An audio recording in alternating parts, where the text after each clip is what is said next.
Be they airplanes, satellites, or rockets, aerospace vehicles all have one thing in common besides their capacity to fly. Their internal construction includes several assemblies of tubes and ducts through which materials such as fuel, air, oil, and hydraulic fluid move. Aerospace tube and duct assemblies are typically made of highly durable, lightweight materials such as aluminum and titanium. The choice of material depends on the application. For example, whether the finished component must be able to resist high heat or withstand high pressure.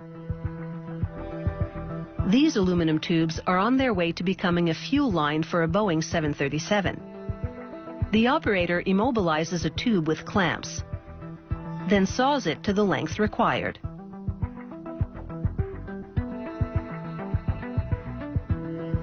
This leaves burrs, sharp shards, on the cut edge.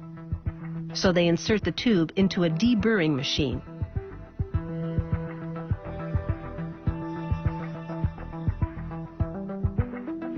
Here's what the tube looks like before deburring and after.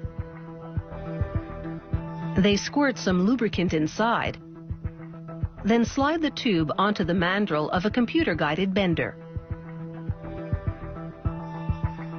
As the machine forms the tube to the required shape, the mandrel provides counterpressure, preventing the tube walls from collapsing inward. They'll repeat this process with all the tubes which make up the fuel line assembly.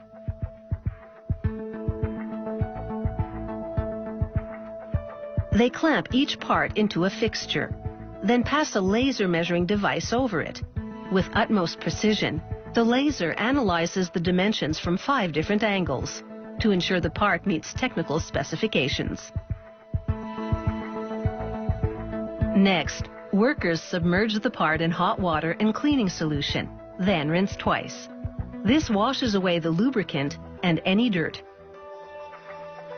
Now the high-tech precision work can begin.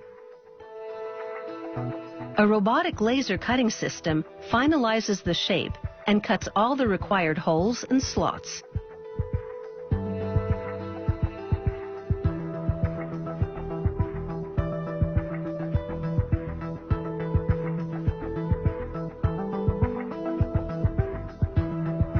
Just a bit of pressure, and the cut pieces easily pop out.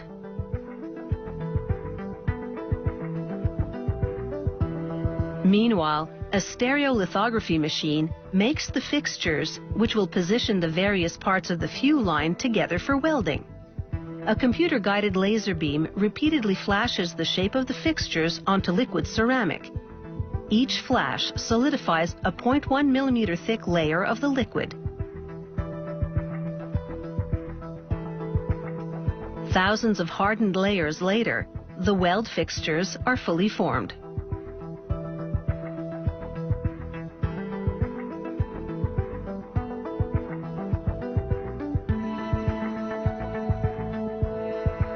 Welders use these ceramic fixtures to correctly assemble the connecting fuel line components. Once everything's precisely in position, the welding begins.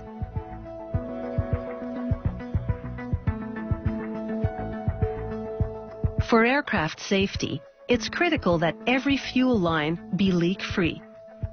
To test for leaks, they fill it with nitrogen at high pressure, submerge it in a water tank, then watch closely for bubbles, which would indicate nitrogen escaping. They use nitrogen rather than air because its molecules are smaller, making it possible to detect smaller leaks. After this, they heat treat the fuel line to harden the metal and apply an anti-corrosion coating. They wrap the fuel line with high heat resistant foam insulation, secured with high heat resistant polyester tape. This insulation prevents fuel from freezing in cold temperatures. It also blocks heat coming from other components of the aircraft, keeping the fuel at a safe working temperature. After a final inspection, the fuel line is ready to be shipped to the customer. It leaves the factory with a few uninsulated spaces for installation clamps. These areas will get insulated after the fuel line is mounted in the aircraft.